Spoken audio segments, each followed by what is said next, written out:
The bell above the small-town diner door jingled as a sleek black car pulled up outside. Inside, the smell of coffee and pancakes filled the air. Heads turned when Clara Winters, the billionaire CEO of Wincorp Industries, walked in, dressed in an ivory suit, diamond earrings glinting under the warm lights. To the regulars, she looked out of place. To Clara, this diner was just another stop on her business trip. She sat by the window, scrolling through emails while a tired waiter approached with a polite smile. "Good morning, ma'am. What can I get you?"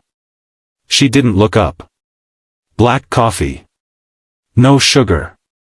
And make it quick," she said, her tone sharp. The waiter nodded silently. His hands trembled slightly as he poured her coffee. He had seen that face before, 10 years ago, when she still laughed freely, when they used to dream in a cramped apartment above a bookstore. Back then, he was Ethan, her husband. The man she'd left behind in pursuit of success. Clara didn't notice him, too lost in the glow of her phone. But when their eyes finally met as she reached for her cup, her hand froze midair. Time stopped. Recognition flickered across her face. He smiled faintly. "It's been a while, Clara." Her breath caught in her throat. "Ethan?" The name she hadn't spoken in a decade suddenly shattered the walls she'd built. Clara froze, her manicured fingers gripping the edge of the table. The room blurred, the chatter fading into a hollow silence. Ethan stood there, wearing a simple apron, his once confident eyes now tired but gentle. I didn't know you worked here," she stammered. He gave a faint smile. "People change. Circumstances too." She looked down, guilt creeping through her polished composure. "You look different." "So do you," he replied quietly. "Less human." His words struck deeper than she expected. For years, Clara had built her empire on discipline and ambition. Love, family, and warmth were luxuries she told herself she couldn't afford. She cleared her throat. "Ethan, I didn't come here to talk about the past." "I didn't expect you to," he said, wiping the counter. "But the past tends to walk in uninvited." The waitress called from the back, asking for help. Ethan nodded and stepped away, leaving Clara alone with a swirl of emotions she thought she'd buried forever. Her eyes wandered across the diner, families laughing, couples sharing pancakes, a child spilling syrup as his mother smiled lovingly. It was so simple, so ordinary, and yet, it was everything she'd lost. When Ethan returned with her bill, he placed it gently on the table. "Breakfast's on the house," he said softly. Clara blinked, confused. "I can pay." "I know," he smiled sadly. "But kindness doesn't always need a price tag." She wanted to say something, anything, but the words wouldn't come. As he walked away, she saw a wedding ring still on his hand, the same one she'd taken off years ago. Her chest tightened. For the first time in years, the billionaire CEO felt poor. Clara sat frozen in that booth long after Ethan had walked away. The untouched coffee had gone cold, yet her hands still trembled around the cup. For years, she had measured her worth by boardroom victories, Forbes features, and luxury penthouses.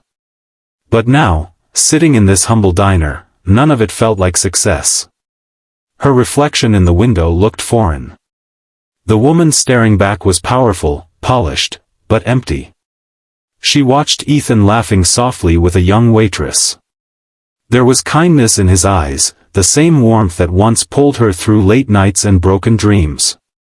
She remembered how they used to share burnt toast and big plans, how he'd promise, "One day, we'll have everything we want." Maybe she had everything. But not what she wanted. When Ethan passed her table again, she whispered, "Ethan, can we talk?"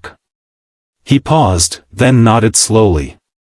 "After my shift. If you're still here." "I will be," she said, her voice barely steady. Hours passed. The lunch crowd came and went. Clara stayed, lost in thought. She remembered the night she left him, after one failed investment, one too many arguments about money. She'd told him she needed space. But what she really wanted was control.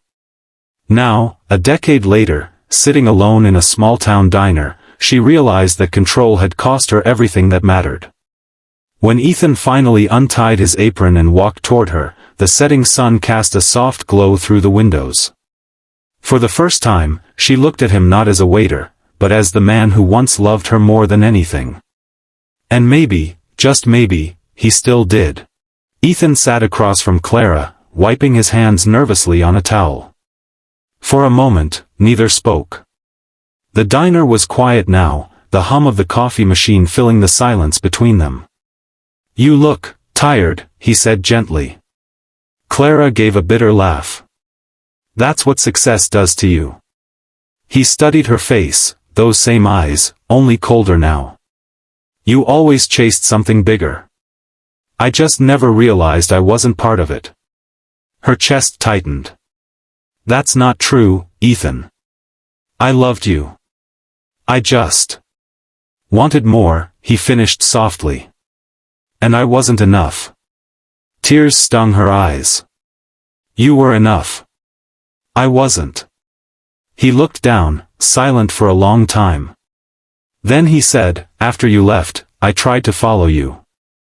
I even got a job in the city. But you were already gone, too far ahead, too different." Clara swallowed hard. "I didn't leave because I stopped loving you. I left because I thought love was slowing me down." He smiled sadly. "And did it? Slow you down?" She shook her head. "No. It hollowed me out." The words hung in the air like a confession. For the first time, Ethan saw the woman behind the headlines, not a billionaire, not a CEO, but the same Clara who once cried over burnt pasta and laughed in his arms at midnight.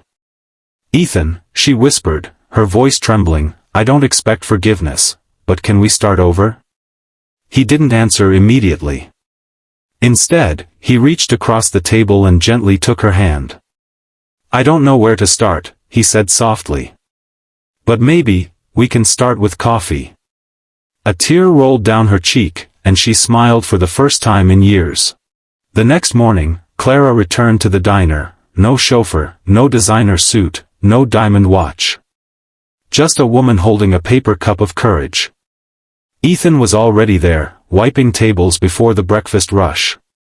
When he saw her, surprise flickered across his face, followed by a quiet smile. "You came back," he said softly.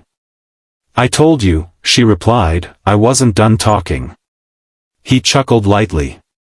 "You never were." They sat in the same booth as yesterday. This time, Clara ordered pancakes, his favorite. They talked for hours.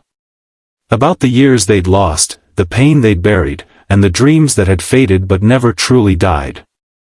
"I thought success meant never looking back," she admitted. "But all it did was keep me from moving forward." Ethan nodded. "Sometimes, moving forward means forgiving yourself first." Clara blinked away tears. "You're still wearing the ring."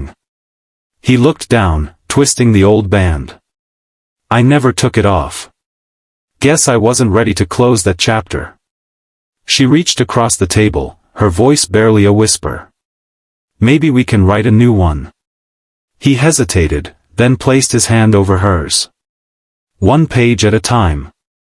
Outside, the morning sun painted the diner in gold. To everyone else, they were just two people sharing breakfast. But to them, it was a beginning, a quiet promise that love, no matter how broken, can find its way home. As Clara stepped outside later, she looked up at the sky and smiled through tears. For the first time in a decade, she wasn't running toward something. She was finally coming home.